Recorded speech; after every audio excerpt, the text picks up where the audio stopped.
Hello, everyone, and welcome to this week's episode of Entertainment Expansion.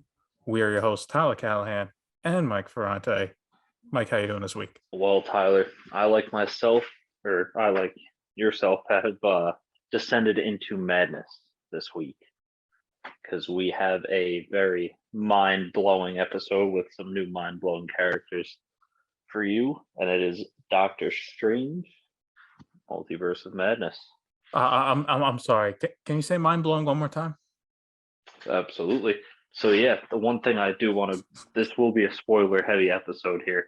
So we will be talking about all of the mind-blowing new characters that really kind of And the mind blowing events that occurred in this 2-hour film. Oh yeah, there was. Listen, I think everyone in the theater was had their mind blown at one point. Even some of the characters in the film. You could say, however, though, when I left the theater, I gotta say, my opinion was split in two on this film. Yeah, but we can get more into that when we start talking about the actual plot and some of the cool things. Yeah.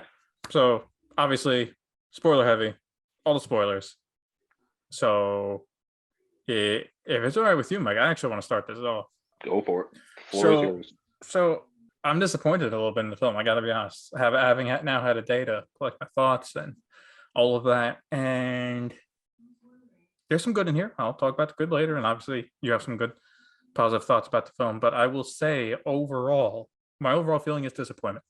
Doctor Strange coming out of the last few Marvel movies for the last few years, ever since his debut, actually back in 2016, I thought that was a really good origin film. And Benedict Cumberbatch plays the character fantastic. And I've loved seeing the character in the other films. I think he's a great, well, not a direct replacement for Tony Stark. I think he's a good replacement for being like kind of sarcastic, wise ass who wants to help people and like take a bigger step forward in the Avengers. I think that's great. Also, he's been kind of waiting a long time for for a proper sequel for him. Like, yeah, we've seen him every single year because the Avengers and Spider-Man. But yeah, we're looking at almost 6 years since his first film. It's a long time. Case in point, just to give people an understanding of how long that's been, Spider-Man's entire trilogy happened in between these two films. That's true. 2017 to 2021. We got an entire Spider-Man trilogy, Infinity War and Endgame, in between these films. That's mind-boggling. It's mind-blowing, really. Sorry, it's mind-blowing. But I'm disappointed because I guess I set my expectations a little too high. And I'm not one of these people like, well, Wolverine didn't show up and all these cameos didn't show up, so it's a fail for me. No, it's just I wanted Doctor Strange to be more. I wanted him to be like more commanding in his own film. Like, he has a character arc. It's a pretty good arc. But this is very much Doctor Strange and the Scarlet Witch. Yeah. Like, if I had to rename this is Doctor Strange and the Scarlet Witch. Because Multiverse of Madness. All right, we got the madness with the horror elements. Fine. Multiverse, we went to only like 3 universes. Maybe 4, I think. Yeah. Meanwhile, American Chavez is bragging how she went to like 70 at this point. So, it's not like they're hopping around too much. And it's just more like, it just kind of felt weird being like 50-50, like Doctor Strange and Scarlet Witch. And in the end, I just kind of, I didn't leave satisfied. I don't know what you think, but like, that's like my overall opinion. I mean, I'll break it down after you go, but. I'm going to disagree with you there. I mean, there's definitely some issues with the film. Do not get me wrong. But I wouldn't say I left the film unsatisfied because, I don't know, there was definitely a lot to love in this film. Maybe just because I'm a big fan. As everyone knows who watches this channel, I'm probably the bigger fan of horror-styled films. And I know Sam Raimi's works pretty well. So this movie definitely clicked a lot of boxes, and the fact that it's a Marvel movie, but deep down it doesn't really feel like it. Like, this had so much of the Sam Raimi flair. It kind of took you out of the MCU a little bit, like how they're kind of stuck in their ways with their repeating pretty much storylines. Every film is kind of plotted out the exact same. This one's a little different though, and I really appreciated that. See, that part I would agree with. As clearly I'm not the horror guy here in this situation, and just in general, I'm not a big fan of horror films. I like the horror elements in this movie. I thought they were They well really done. looked. I even thought, as much as I wasn't the biggest fan of this film, I will absolutely give Kevin Feige, Marvel Studios, and Disney props for approving what we saw. This is a $200 million film, thanks to COVID, testing and all that, bumping up the budget a bit. But this is a $200 million Sam Raimi, like at times a B horror movie feel, and it's an official MCU movie. Yeah, That is kind of crazy to think about. it really is. I mean, this is not a your standard Spider-Man child-friendly film. It is not. Like if you go back even like just 8 years ago, I mean, just like director freedom, like 8 years ago, was it like Edgar Wright left over creative differences on Ant-Man of all movies, Yep. and 8 years later it was like, all right, Sam Raimi, here are the conditions. Otherwise, do what you want. And even like not even just like the what like I said that like the kid like it's not really for kids. Like if it's I would say 10 and older, you should be good. But like if you have a 5 or an 8-year-old that just loves Iron Man and Captain America, do not take them to this movie. They are gonna be upset. But you feel Sam Raimi style in like the transitions, right? Like with the face patterns, like using the faces as the transitions, Yeah. the tilted camera, or the zoom in on the faces. Like it's not just, oh well, there's horror elements and a head gets blown up. It's like that's so Sam Raimi. It's like no, just the style of the film and the editing. It Yeah, screams Sam Raimi. absolutely. Also, a little Bruce Campbell, just in case you that Yeah. for some reason, if watching the film, you're like, it's kind of missing something. Bruce Campbell shows up twice, so Yeah, it really fits too because Bruce Campbell's technically he was in the OG Sam Raimi Spider-Man movies and he's yeah. kind of had a cameo in the majority of Sam Raimi's films. So kind of seeing him in it kind of took you out of it a little bit, because you recognize the kind of running joke at this point. Kind of like a James Gunn, Michael Rooker situation.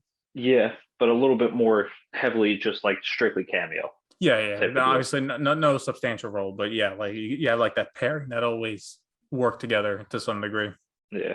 Let's break it down. I think because there's a lot that happens in this film. It's a 2-hour film. It's not a typical 2.5-hour superhero film or 3 hours like Batman. This is just slightly over 2 hours, and a lot happens in this 2 hours. It's very fast paced. Let's focus on Doctor Strange first. What'd you think of his character arc throughout the film? So yeah, Doctor Strange, he actually had a relatively decent character arc because as they point out in this movie, they kind of hit you over the head with it. He's kind of a control freak. And it does show throughout the MCU. Yeah. And actually it kind of defeats the purpose. Or not really. Because even in Infinity War, his control freakness was starting to dissipate a little bit because he had to let go of the stone and kind of let everyone else take over. I would say yes and no. My reason being, he's the only one who saw the 14 million different options, and he said this is the only one where we win. But all those options, are you telling me that's the only one that he knew we could win, or is that one where we could win and he's still alive? Now, I'm not saying he's selfish or anything, but he could only see the futures that he could see. He's alive in. Yeah, but what I'm saying is like he's still a bit of a control freak because he didn't let them in on the plan. Number one, like he died knowing what had to happen, and he kept that. Yeah. And also, you said, yeah, I mean, obviously he's giving up stone, but that's all on him. He knew this is what had to happen, and everyone just kind of trusted him like this is the one way to get it done. So I would say he's a bit of control freak in that sense. Yeah, he really lets and even in No Way Home that continues. Like while he would love to help out Peter Parker, when shit hits the fan, he is real quick to not listen to anyone else like Peter and trying to redeem them. It's just, all right, send them back. If they die, they die. And then that's it. Like once things goes wrong, he's very much in a commanding situation. He demands things be done this way and all of that. So you're right. It's definitely an issue he has throughout the MCU. Or I guess as they say in this film, holding the knife. Yes, pretty much. How they phrase that. So him kind of ending up realizing it's not going to be him that's the one kind of saving the day this time, Mhm. and really taking the turn and being different from all the other Doctor Stranges, which I wonder if that changed his perspective, seeing how all the other versions of him ended up. I think it did. And while I would have liked to have seen a few more multiverses, or at least ones where it wasn't New York City every time, I did like seeing the different Stranges. And I think that did allow him growth because he could see, all right, new universe. How's this Strange doing? Oh, he's already dead. Did we get with Christine? No. Oh, okay. And it's like just rinse and repeat. Same issues.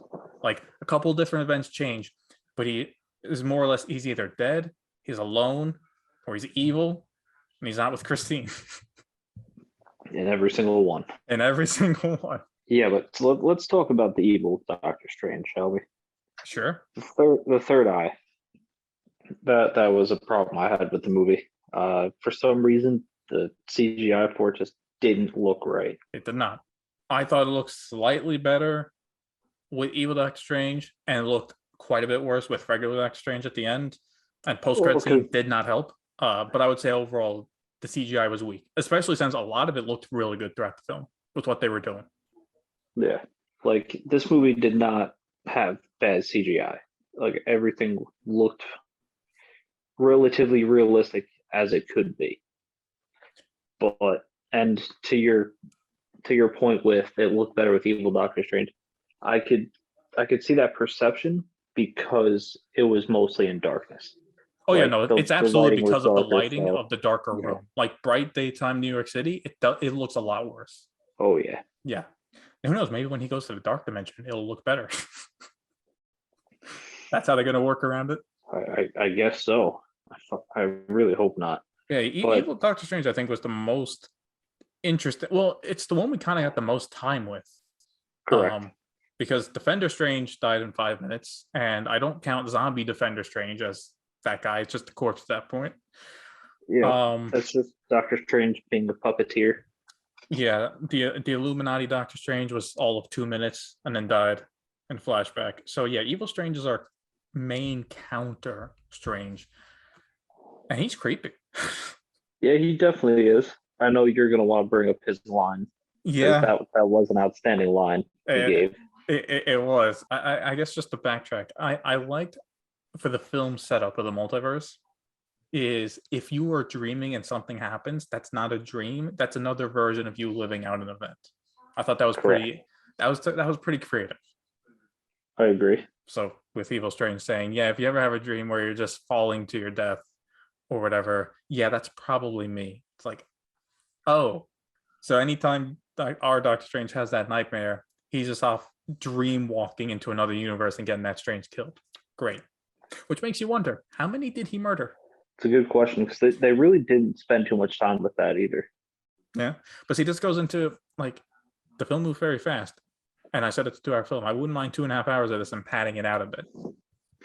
Yeah, neither Like a would little I. more in-depth conversation with the two Doctor Stranges, I think would have gone a long way. I agree, but I think that's enough about the good doctor. Let's talk about the main antagonist because I feel like she chewed the scenery in a lot of scenes. Yeah. Yeah. I mean, obviously, Benedict Cumberbatch put in the work playing technically 3 different versions of Strange, 4 really.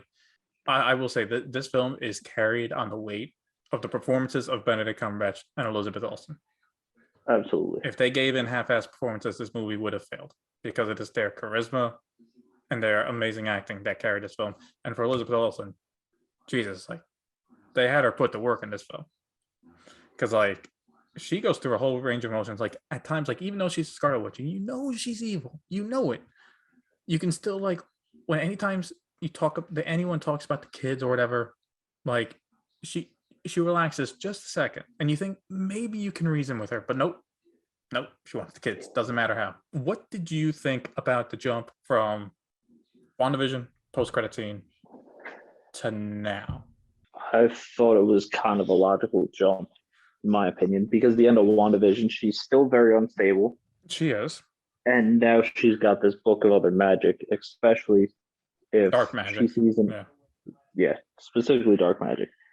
And if she sees that there's other universes of her where she legitimately has her kids, she's gonna want to go there and figure out any way to do it. And it's exactly what she does. Yeah, no, I mean, I would agree with his logical conclusion, but I do see one thing I'm seeing online is, and I think this is honestly the first film where you need to watch a Disney Plus show to get a better understanding. Because some of the comments I'm seeing are like, yeah, I went with a group of friends, and some of them were very confused as to why she's evil because the last thing they saw in her was Endgame, where she almost killed Thanos 1v1.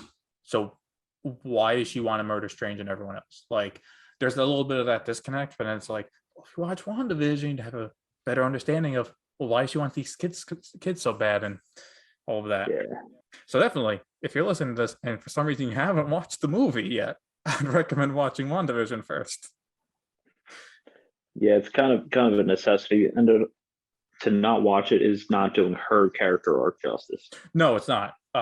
This film moves fast and it goes right into it. It's literally the first scene between Doctor Strange and Wanda. At the end of that scene, boom, she's Scarlet Witch. She's the man and the kid at sundown. And if not, there's going to be consequences.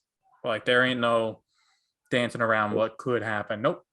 Just going straight to it, which I respect. Like, one thing I liked in their conversation is when she slipped up by saying America's name. She doesn't try to dance around and say, "Oh no, I didn't mean to. I didn't know." It's like, all right, well, I guess the facade's over. So you're gonna hand over the kid? Yeah, pretty much. Yeah. Also, great pacing where as soon as she said it, like Doctor Strange is like still walking with her, then slowly processes and steps back, like, oh shit. Yeah, and you see it all in his face too, like, oh no. I didn't tell. How did she know her name? What the hell? Her magic has gotten pretty insane too. Yeah, To just make everyone believe that it's like real. Yeah. So basically, anybody that walks into that vicinity, right?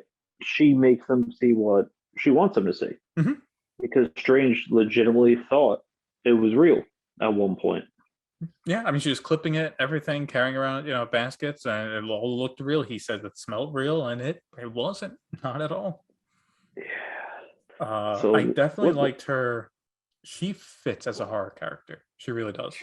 Yeah. She absolutely killed it. She was absolutely terrifying when she decided to go on her rampage in the one multiversal world that we kind of had the most time with. Yeah. So now is actually a good segue into these cameos. Yes. Black Bolt, pretty lackluster character, but he had an explosive finish. Give him that. Obviously, Mordo coming back. Oh, and to be fair for Black Bolt, I will say they handled him well, considering he is a guy that cannot talk. It's kind of hard to build up a character when he can't even speak. Yeah. Like, I thought him saying "I'm sorry" as he's killing there Steven, I thought that was well done. And that quick minute, we hear him speak. One of the few times we can hear him speak because he's not allowed to, and he actually feels bad about killing Steven. But yeah, I mean, yeah. Let's just jump right to it. Obviously, I think for both of us, the standout cameo was John Krasinski as Reed Richards, the most, they said smartest man alive. I'd say the most arrogant man alive. Oh yeah, threw his buddy Black Bolt right under the bus. Yep. Oh, he could kill you by saying a single word. Oh, really? No more mouth. Problem solved. A original Matrix moment there. Yeah. And I like how she turned. I was gonna say, I like how Wanda's so powerful. She doesn't even do a hand turn or a spell. It's just she just says it and the mouth is gone. Yep. Just happens. Yeah. But that's how powerful she is. Also, that whole Illuminati team was way too arrogant. And as soon as Captain Marvel was like, "Oh, we can handle your little dream walking friend," you were like, "No, you're not. You're." I think it makes sense for them to be arrogant, though. Why? Because with the help of Strange and that the book of what's the good book again? I don't remember. All right, well, the good book in Doctor Strange, they were able to defeat Thanos on Titan, so they never had the Endgame issue and the Snap issue. And when it turns out Strange killed 1 trillion people by accident, Well, they killed him. So as far as they're concerned, I understand from their point of view, Strange is the bigger risk, considering he killed 1 trillion people. Thanos wasn't an issue. And their Wanda, while they know of their Wanda, they know she's a house mom with powers. She ain't the Yep. Scarlet Witch. So I think it was fine for them to be arrogant because, at least in their universe, they had the right to be. My issue with the Illuminati, Black Bolt and Rita Richards die back to back. Captain Marvel and Carter ain't going to react at all. Like, Reed Richards is the only one to react to Black Bolt's test, where he gets angry and actually stretches his arm to do something. The other two just stand there like, Well, I guess it's our turn now. That's a thing. Yeah, let's just appreciate that she turned Reed Richards into string cheese. Yeah, and she's hungry. Yeah, but the only reason I think we have to talk about it, the only reason John Krasinski stands out as, Richard Reed, is because Captain Carter's screen time was literally cut in half. She was gonna have a longer part, but Yeah. Scarlet Witch was like, nah, that's enough of that. But I mean, I do hope they keep him on for Fantastic Four. Potentially. But who do you think had the best death in the entire Illuminati? I would say it's Black Bolt. Well, I don't know, man. The head caved in, and it being like slushing around when it hits the ground. Yeah. The fact that that's in a PG-13 film is kind of disturbing. Captain Marvel, it was the most graphic. Getting chopped in half is okay because you don't really see the cut. You hear the slide. We don't hear you don't see it. Captain Carter. Captain Marvel gets taken down by a pillar. Not exactly clear why. So that's kind of weak. Xavier head snap goes up there. Yeah, just the way that head snap, because if you think about it, right? Mm-hmm. Was he even talking to the trapped Wanda inside her mind, or was that just a projection of the Scarlet Witch? Yeah, we don't even know. Like, we thought he was close, but was he? Yeah, because the minute Scarlet Witch comes close, done. She's whoop, gone. Yeah, there wasn't even a battle. It's just you see the red smoke coming. It's like, that's it. Yeah, but the question is, how did he not feel it or see it or hear it? By the time he figured something out, it was too late. She's that good. Yeah, she truly is. This is the most unstoppable villain we've kind of seen. He also really has a thing with redheads killing him, gotta say. Yeah. It's not the first redhead to do it. No. And the irony is, in the X-Men franchise, technically Scarlet Witch is Magneto's daughter. That's true, yeah. So I guess the big question here to wrap up at least Scarlet Witch talk is, will this version of her come back in the future? I still think she's alive due to the red flash at the end of the rubble, but I don't know. What do you think? I think she definitely could come back. She's not going to be back anytime soon, though. No. Because she needs to go into hiding after what she just did. Yeah, I do feel they got to bring her back, because, like, I don't want her to have a full redemption, and I don't think she deserves it at this point, but I do feel like if she can help with big situations, and you can have that conflict of how much can they trust her? Like, even if she wants to be trusted, everyone at this point is so scarred with what she's done. You can have that conflict. If you just bring in Wanda from another universe, happy-go-lucky Wanda has kids, there's no tension. It's, you have your kids, you're happy, we don't have to worry about you. I feel like they're not going to bring Wanda from another universe, though. I don't think they're going to do that. I think it is going to be our Wanda. Yeah. But I think hopefully she'll be pushed more to like an anti-hero type of deal, where she's kind of a loner. Yeah. I think going forward, that's where she should be. Yeah. Her name's not getting on the lunchbox anytime soon. I'll tell you that. No. I'm mad that was even a thing. I guess quick mention before we wrap up. It was good to see Wong in film again. Acting pretty good as a Sorcerer Supreme, like leading the troops and all that. I did appreciate that. Agreed. And I hope we get more Wong in the future. Maybe he gets a Disney Plus series. I actually wouldn't mind that. Because what's so cool about the Doctor Strange side is that you see the different sanctums: Hong Kong, London, New York. But we don't really see them. Like, they only come in for fights where it's like shit gets real. I wouldn't mind Wong going around training them, maybe dealing with smaller conflicts with magic. It'd be pretty cool as a series. Yeah, and he actually had some good fight scenes this time around. So yeah, They faked us out with his death like 3 times in the movie, though. Yeah, getting yeeted off the building. I was like, oh, I hope he doesn't die. Yeeted off the building, getting thrown into a staircase where his neck is leaned up on it. You're like, oh no, did they I just thought his snap neck Wong's snapped neck? there for a second. I was like, Yeah, ooh. same here. I was like, there's no way they just killed Wong off. And then he comes back, and you're like, oh, thank God. And then they do it to you again. You're like, son of a bitch. He had the most fake out deaths I think I've ever seen in a Marvel movie.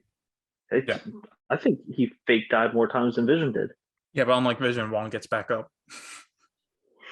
That is true. Can we just take a moment to appreciate how no one was saying the right things to Wanda at all?